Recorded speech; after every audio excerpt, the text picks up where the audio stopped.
सबसे सुहाने पल है जिंदगी के, मिलन सिंधु में जब समाए हुए हैं, समाए हुए हैं।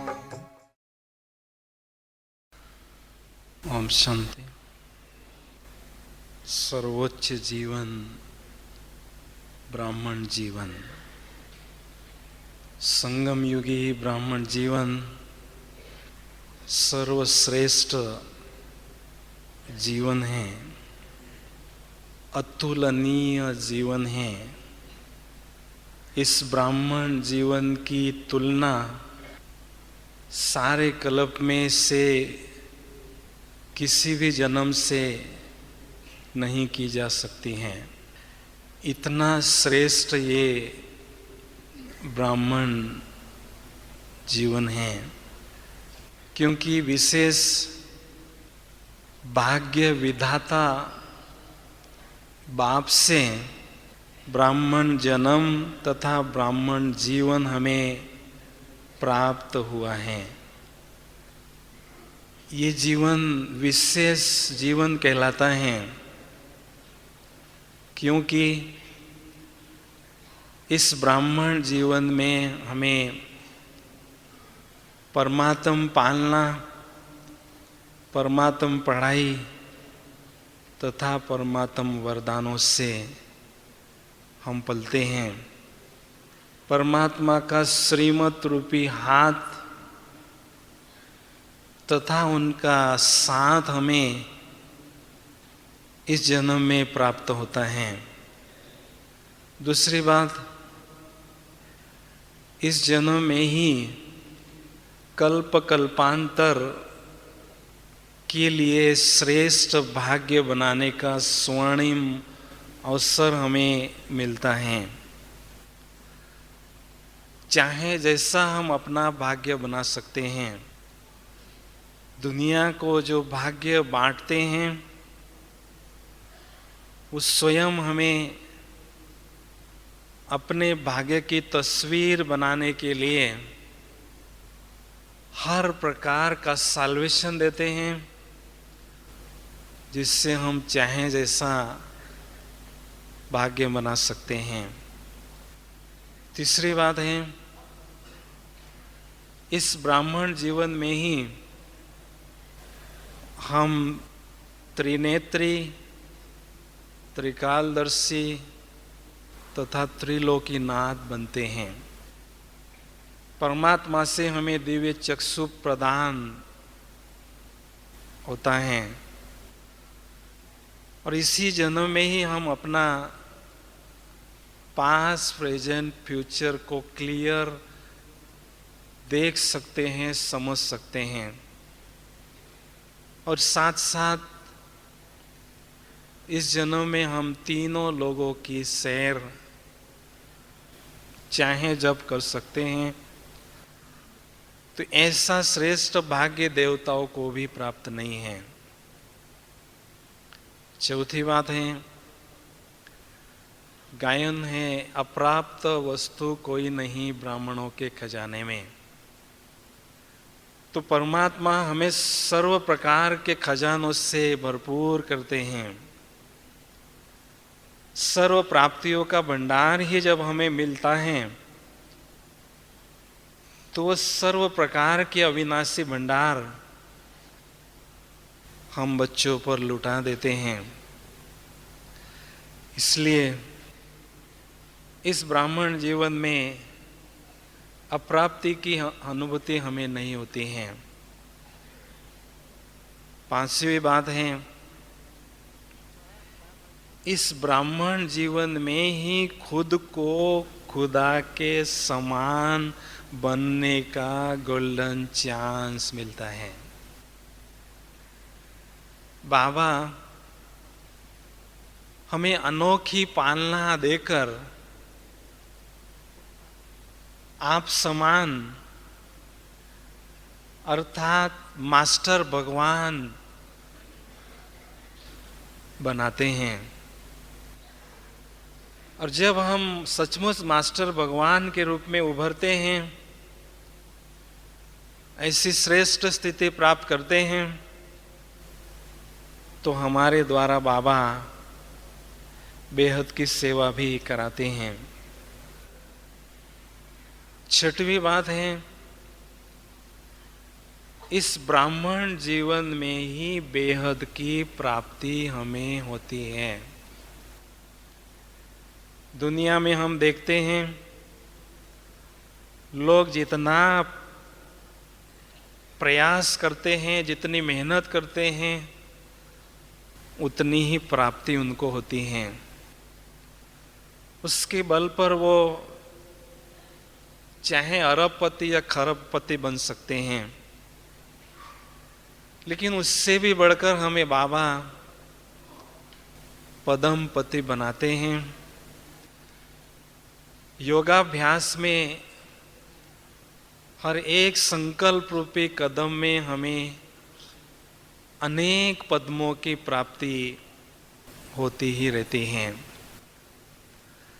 तो ऐसा श्रेष्ठ जीवन हम सभी को प्राप्त हुआ है। हमने स्वप्न में भी नहीं सोचा था कि डायरेक्ट भगवान के द्वारा हमें ऐसा श्रेष्ठ ब्राह्मण जीवन प्राप्त होगा। लेकिन सवाल ये उठता है, ऐसा श्रेष्ठ ब्राह्मण जीवन प्राप्त होने के बाद उसको हम कैसे एंजॉय करें? इस ब्राह्मण जीवन को एंजॉय करना सीखें। उसके लिए पहली बात है कि जो अमृत वेले का शुभ मुहूर्त होता है, उस प्रातः काल में, शुभ मुहूर्त में सर्वश्रेष्ठ परमात्मा के संग में रहकर, अमृत सागर बाप के संग में रहकर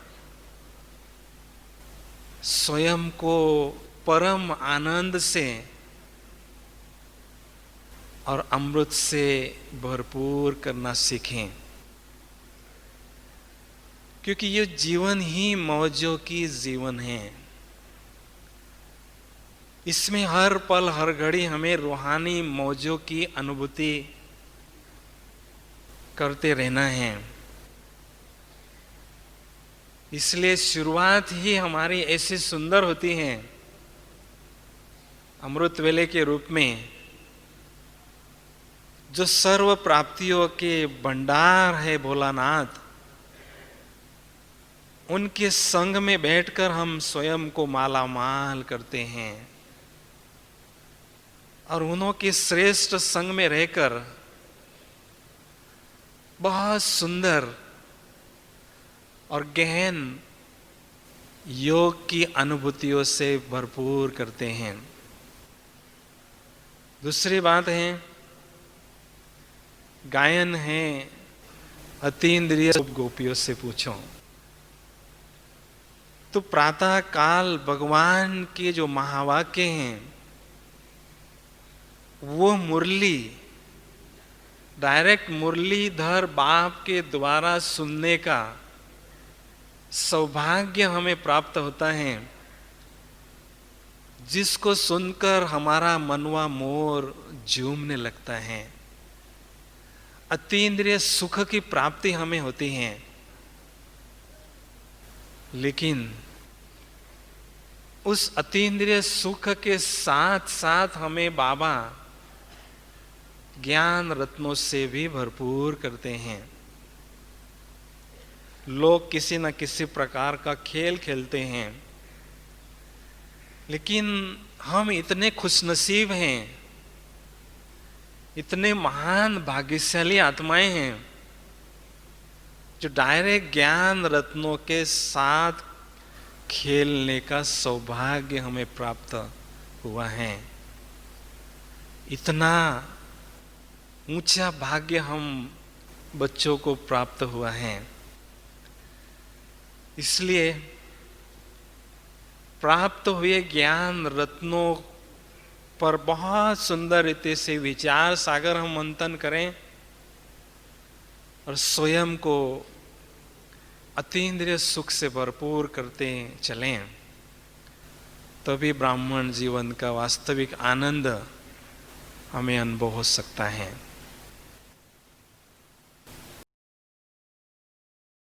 तीसरी बात है, ब्राह्मण जीवन को मौजों का जीवन अनुभव करने के लिए स्वयं को हमेशा डबल लाइट अनुभव करते रहें। लौकिक दुनिया में भी कहते हैं, जब विद्यार्थी पढ़ता है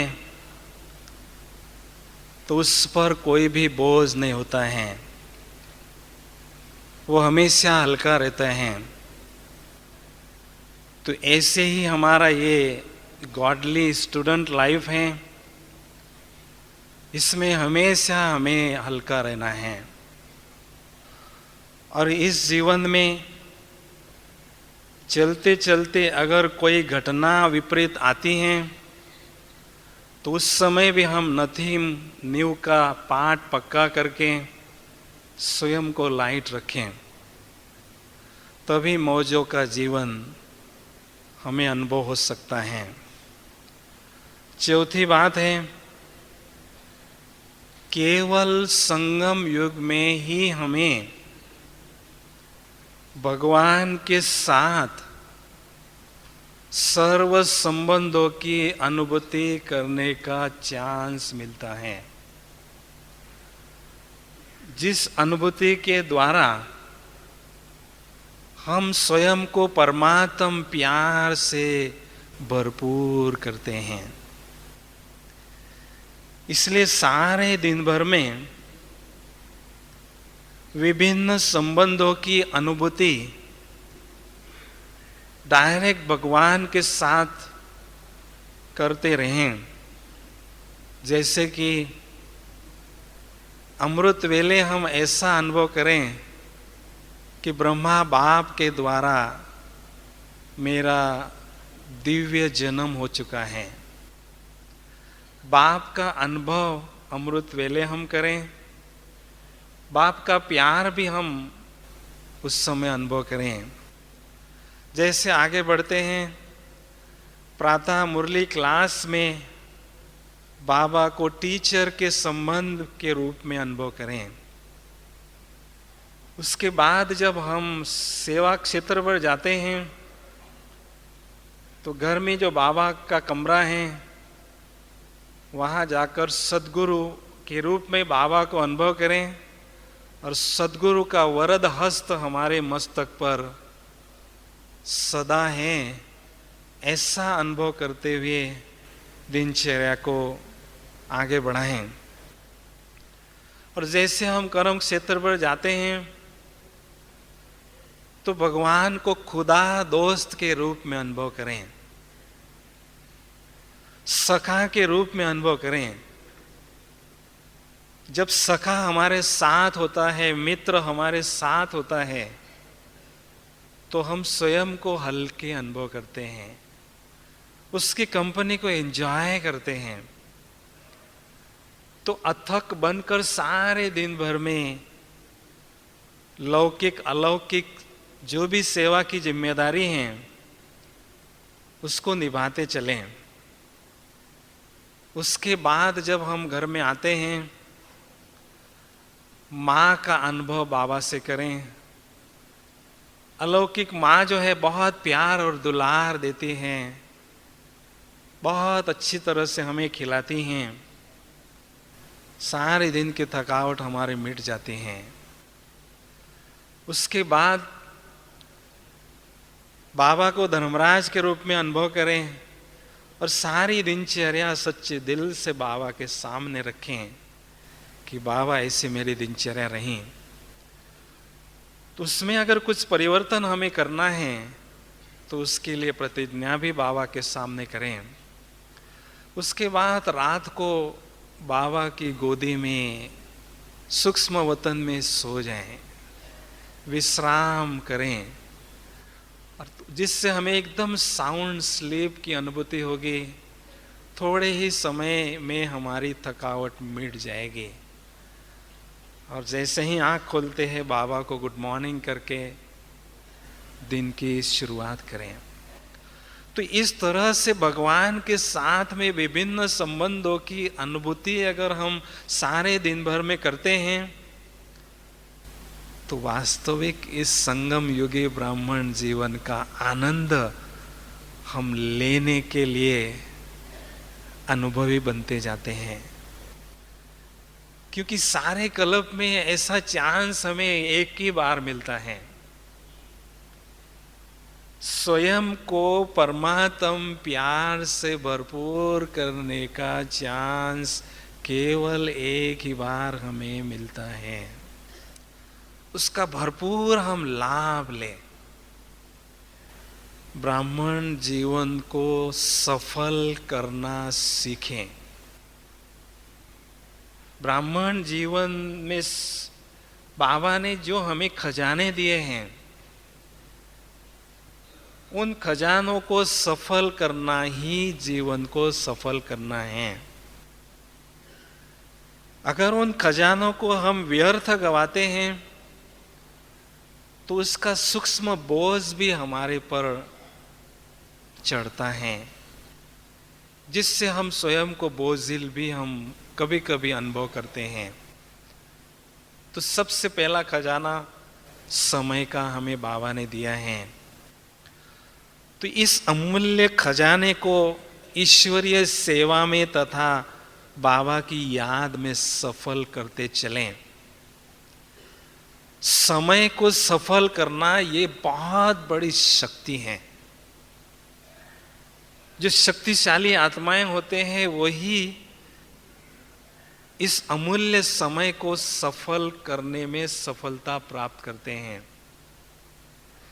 क्योंकि इस संगम युग का एक एक सेकंड हमारी जो 21 जन्मों की प्रारब्ध रूपी इमारत हम बनाने जा रहे हैं, उससे बहुत गहराई से जुड़ा हुआ है।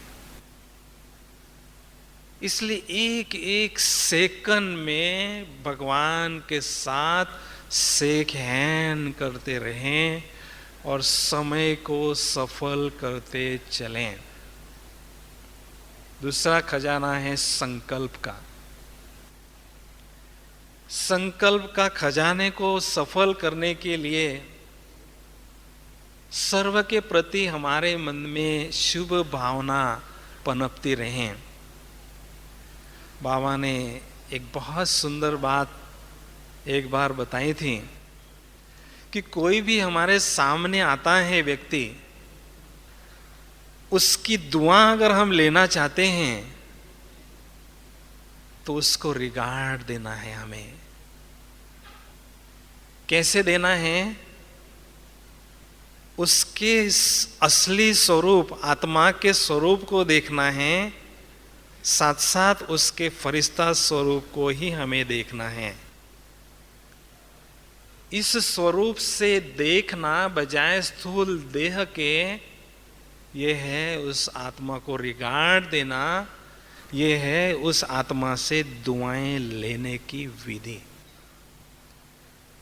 इसलिए इस अभ्यास को हम बढ़ाते चलें। जब भी कोई सामने आता है, उसकी आत्मा के स्वरूप को या फरिश्ता स्वरूप को ही देखें। आपको याद होगा बाबा ने पिछले मुरली में एक बात अंडरलाइन की है। समय की आवश्यकता के अनुसार, वर्तमान समय की आवश्यकता के अनुसार सबको सम्मान देते चलो। बहुत महत्वपूर्ण बात है। लेकिन उसके पीछे क्या राज है, ये समझना जरूरी है। दूसरों को सम्मान देने से व्यर्थ और नकारात्मक संकल्प से हम बचे रहते हैं। क्योंकि एक तरफ तो हम ज्ञान और योग सेवा करते हैं, अविनाशी कमाई करते हैं, और दूसरे तरफ जो व्यर्थ संकल्प और नेगेटिव संकल्प का लीकेज है, उस लीकेज के द्वारा शक्तियां नष्ट भी होती जाती हैं, जिससे स्वयं को हम खाली अथवा खोखलेपन की अनुभूति भी हमें होती है। तो इस लीकेज को हमें बंद करना है, ताकि दिन प्रतिदिन जमा का खाता बढ़ता रहे। उसके लिए जो भी सामने आता है उस आत्मा को मुझे सम्मान देना है। मुझे उसके लिए कुछ खर्च नहीं करना होता है। जो बड़ा व्यक्ति होता है उसकी निशानी है उसका बड़ा दिल होता है, और बड़े दिल वाले की निशानी है वो बड़े दिल से शुभ भावनाएं सबके साथ बांटते रहता है। तो हमें बड़े दिल से सबको सम्मान देते रहना है। फलस्वरूप नकारात्मक संकल्प और व्यर्थ संकल्पों से फ्रीडम की अनुभूति करना है। दूसरी बात है, कभी कभी हमारे मन में व्यर्थ संकल्प भी चल पड़ते हैं। उसके लिए जितना हो सके हम कछुआ वृत्ति को अर्थात अंतर्मुखता की वृत्ति को अपनाते चलें। क्योंकि बाह्य मुक्ता की वृत्ति से व्यर्थ बातों को हम देखते हैं, जिससे व्यर्थ संकल्प भी हमारे मन में चलते हैं, जिससे हमें मुक्त होना है। तीसरा खजाना है गुणों का, शक्तियों का और ज्ञान का। जो ज्ञान का खजाना हमें बाबा ने दिया है, केवल बुद्धि रूपी तिजोरी में हमें रखने के लिए नहीं दिया है। जितना हो सके उसको हम बांटते चलें। देखो सरस्वती माँ ने, जगदम्बा माँ ने क्या किया?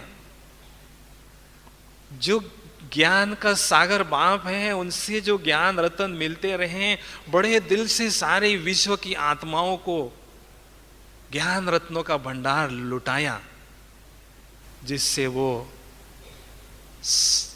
धन लक्ष्मी बन गई, धन की देवी बन गई।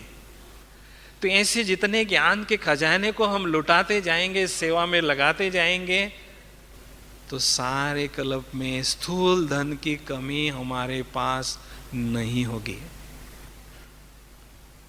अभी गुणों का और शक्तियों का खजाना सफल करने के लिए से और चलन से आपको फरिश्ता स्थिति की अनुभूति करना है। चेहरे से स्वतः ही गुणों का दान होता जाएगा। जो चलन अर्थात जो धारणा है, जो व्यवहार हमारा है, उससे भी गुणों का तथा शक्तियों का दान करने का चांस हमें मिलता रहेगा। इसलिए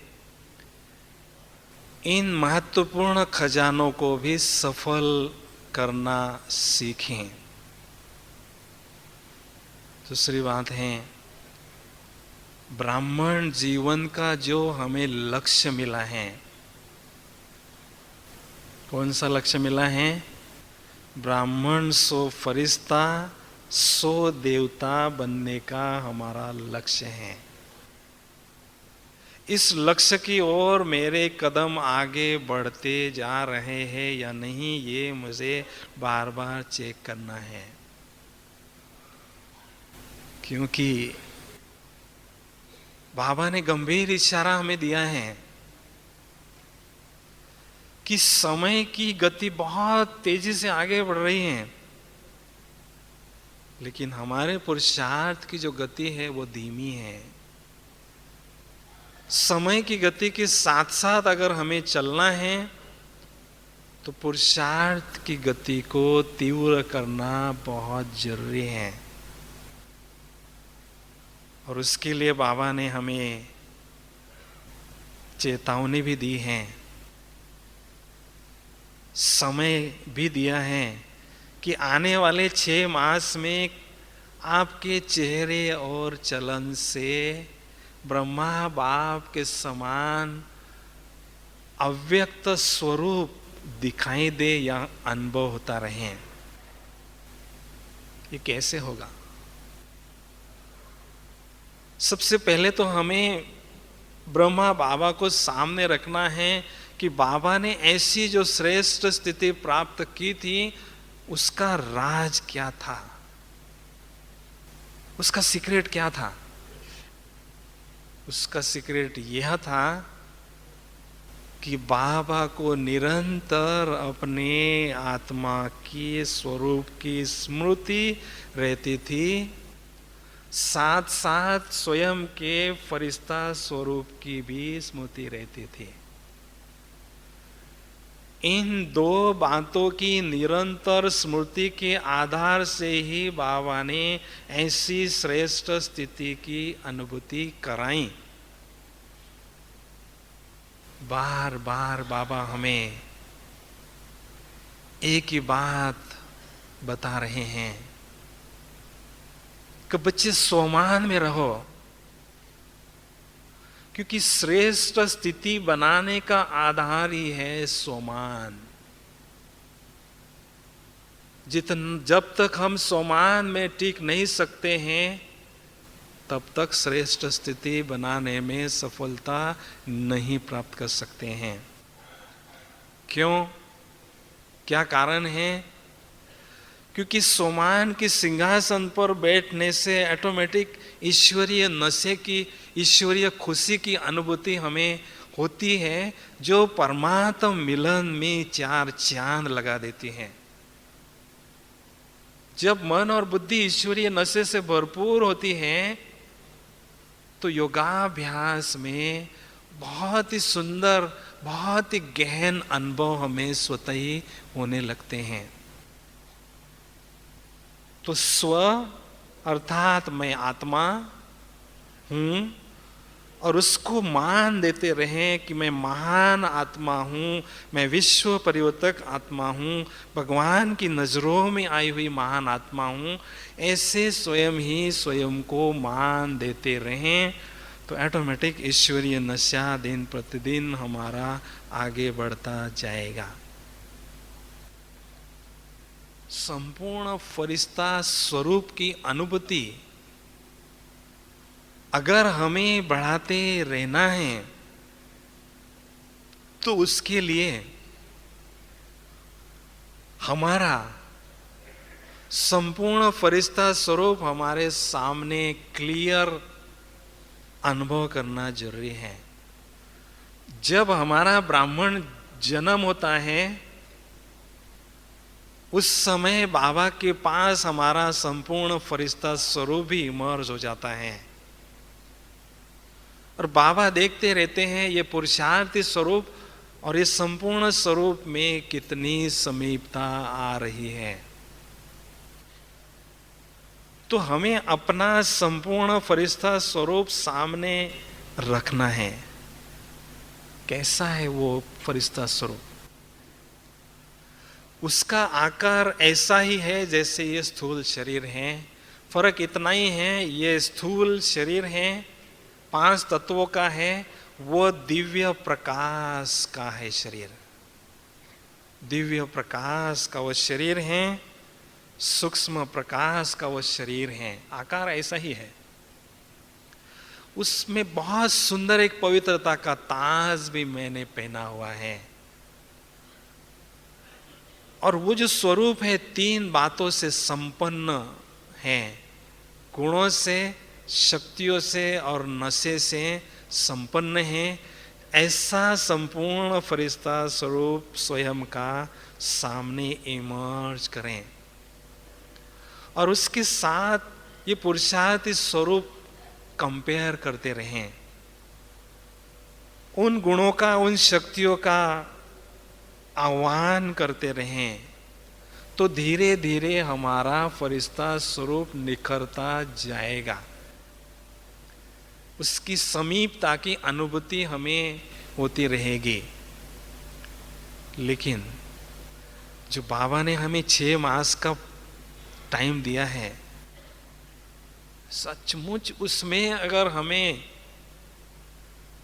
सफलता प्राप्त करनी है, लक्ष्य को पाना है, तो बीच बीच में कुछ एक प्रयोग हम करते रहें।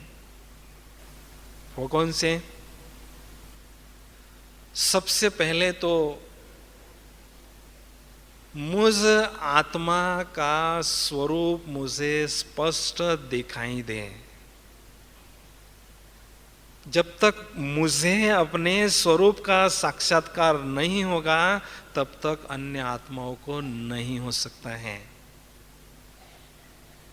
इसलिए दिव्य चक्षु के द्वारा मुझे अपने असली स्वरूप को बार बार देखते रहना है, उसमें स्थित रहना है, उसके गुणों को आनंद करना है, अनुभव लेते रहना है, और उस स्वरूप को अपने नेत्र पर प्रिंट करना है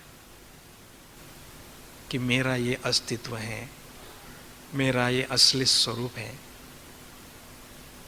जनवरी मास नजदीक आ रहा है। जो आपके दिल में अरमान हैं, अध्यात्म के आकाश में चाहे जितनी उड़ान आप उड़ना चाहते हैं, ये चाहे जितने सुंदर दिव्य अनुभव करना चाहते हैं, इस जनवरी मास में आपको प्राप्त हो सकते हैं। लेकिन उसके लिए पूर्व तैयारी अभी से ही आपको करनी होगी। 3 प्रयोग आपको बार बार करते रहना है। ये करते रहेंगे तो गारंटी है आपकी फरिश्ता स्थिति निखरती जाएगी। पहला प्रयोग करना है कि मुझ आत्मा ने ये स्थूल 5 तत्वों का शरीर धारण किया है और इस स्थूल जमीन पर चल रहा हूं। अनुभूति आपकी साधारण होगी। अपने कॉन्शियस को चेंज करना है, भान को चेंज करना है और समझना है मुझ आत्मा ने बहुत सुंदर दिव्य प्रकाश पुंज की काया, फरिश्ता स्वरूप की काया धारण की है और लाइट के ही जमीन पर मैं चल रहा हूँ। बहुत सुंदर दिव्य अनुभूति आपको भी होगी और देखने वालों को भी होगी। तीसरा प्रयोग कभी कभी ऐसा भी करना है, मुझ आत्मा ने रुई का शरीर धारण किया है और रुई की जमीन पर चल रहा हूँ, कॉटन की जमीन पर चल रहा हूँ। बहुत हल्के फुल्के पन की अनुभूति आपको होगी। कर्म साधारण कर रहे हैं, स्थिति आपकी असाधारण है। कर्म साधारण कर रहे हैं लेकिन स्थिति आपकी महान है।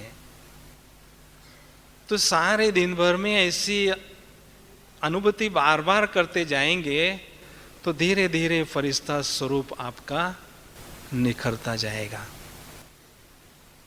और बाबा ने हमें एक सुंदर आईना दिया है। जब हम अपने चेहरे की मेकअप करते हैं तो आईने में देखते हैं, तो ऐसा बहुत सुंदर आईना हमें दिया है, स्पिरिचुअल मिरर हमें दिया है। ब्रह्मा बाबा की संपूर्ण फरिश्ता स्थिति रूपी आईना हमारे साथ हो और उस आईने में हम अपने स्थिति का चेहरा बार बार देखते रहें और उसको मेकअप करते रहें कि बाबा के कैसे फीचर्स हैं, कैसे गुण हैं, कैसा नशा है, कैसा मन है, कैसी बुद्धि है। वो बाबा के साथ भेंट करते रहें और आत्मा की मेकअप करते रहें। तो धीरे धीरे बाप समान स्थिति हमारी बनती जाएगी। उसके साथ एक और बात हम जोड़ दें, कल बाबा आने वाले हैं। बाबा की जो मुलाकात होगी उसका बहुत अच्छी तरह से आपको लाभ लेना है। तो अमृत वेले से लेकर एक सुंदर आपको प्रयोग करना है। सबसे पहले तो श्रेष्ठ सोमान में स्थित होना है, सोमान के सिंहासन पर स्वयं को बिठाना है और स्वराज अधिकारीपन की स्थिति को अनुभव करना है। लेकिन जहां मैं जाता हूं या जाती हूं, फरिश्ता को जाता और जाति का भान से वो परे होता है। फरिश्ता मेल और फीमेल के भान से फरिश्ता परे होता है। तो जहां मैं जाता हूं फरिश्ता स्वरूप में, मेरे साथ जो है बाप दादा ब्रह्मा बाबा के माध्यम के द्वारा एकदम शैडो की तरह साथ साथ है, एकदम कंबाइन है। जैसा छोटे बच्चे को बाप एक पल भी नहीं छोड़ता है, उसके पीछे पीछे रहता है, तो हम सभी छोटे बच्चे हैं और बाप हमारे साथ हर पल हर घड़ी रहते हैं। न केवल रहते हैं लेकिन मुझे सकाश भी देते हैं। अपने संपूर्ण फरिश्ता स्वरूप के द्वारा मुझे सकाश भी देते हैं, जिससे मेरी संपूर्ण फरिश्ता स्थिति बहुत अच्छी तरह से मुझे अनुभव होती ही रहती है। ऐसा प्रयोग अगर आप करेंगे तो ऐसा अनुभव होगा कि सचमुच बाप और दादा में कंबाइन हूं, अंग संग हूं, उसका आनंद कुछ और ही आपको अनुभव होगा। जैसे हर गोपी कृष्ण अपने साथ अनुभव करती थी, ऐसे हर बच्चा जो है अपने साथ बाप दादा को अंग संग अनुभव करें, उसका आनंद कुछ और ही है। लेकिन निराकारी स्थिति को बहुत अच्छी तरह से अमृत वेले से ही मेंटेन करें, और उसके साथ साथ योगी हमेशा अंतर्मुक्ता की गुफा में बैठता है। तो हमें अमृत वेले से ही बहुत सुंदर रीति से अंतर्मुक्ता की गुफा में बैठना है। कौन सी गुफा?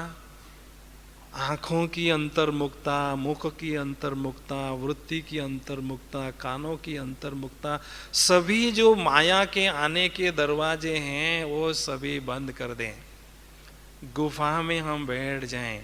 आत्मा तपस्वी इस गुफा में विराजमान है और एक के ही तपस्या में लीन है। क्योंकि जितनी अंतर्मुक्ता की वृत्ति होती है उतनी एकाग्रता की शक्ति हमारी बढ़ने लगती है, और योगाभ्यास में एकाग्रता की बहुत ही आवश्यकता है। इसलिए अमृत वेले से लेकर हमें ऐसी स्थिति को बनाना है, बहुत अच्छी तरह से मेंटेन करना है सारा दिन भर। ऐसा लगे ये भाई बहनों की महफिल नहीं है, लेकिन ये फरिश्तों की महफिल है, ये अल्लाह लोगों की महफिल है। ये फरिश्ते ही फरिश्तों की दुनिया से इस साकारी दुनिया में अवतरित हुए हैं। ऐसी अलौकिकता हमारे संगठन में अनुभव हो, बहुत ही आनंद आपको आएगा। क्योंकि हम अलौकिकता को जितना जितना जागृत करते हैं, अनुभव करते हैं, उतना ऑटोमेटिक वो दिव्यता हमारी बढ़ने लगती है। चेहरे पर वो दिव्यता आने लगती है, क्योंकि जो आत्मा का स्वरूप निखरता जाता है, फरिश्ता स्वरूप लाइट का निखरता जाता है, तो ऑटोमेटिक वो चमक हमारे चेहरे पर, वो दिव्यता हमारे चेहरे पर आने लगती है। और जितनी जितनी हमारी दिव्यता चेहरे पर आने लगती हैं, उतनी चलन में अर्थात व्यवहार में भी, सेवा क्षेत्र में भी, जहाँ हम जाते हैं वहाँ वो दिव्यता अपना प्रभाव डालती हैं। इसलिए गुप्त मेहनत हमें करते रहना है, क्योंकि संगम युग छोटा सा युग है। इस छोटे से युग में सारे कल्प का हमें भाग्य बनाना है। हमें सर्व खजानों से भरपूर करना है। हम सारे कल्प में खाते रहें, भक्तों को बांटते रहें, अपने प्रजा को बांटते रहें, विश्व की आत्माओं को देते रहें।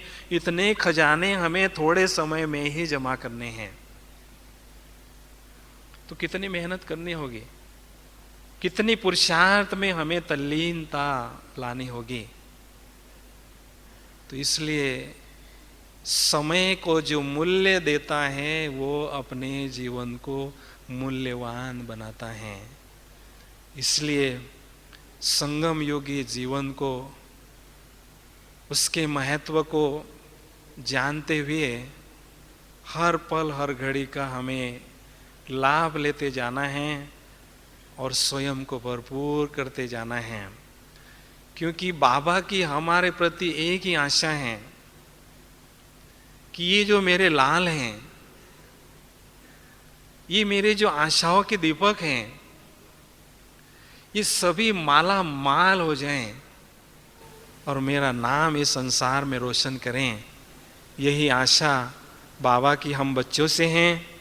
तो उस आशा की पूर्ति अगर हम करना चाहते हैं तो उसका आधार है श्रेष्ठ योग की स्थिति। तो श्रेष्ठ योग की स्थिति के द्वारा ही हम स्वयं को भरपूर करते हुए अपने संपूर्णता की मंजिल की ओर आगे बढ़ते चलें। ओम शांति।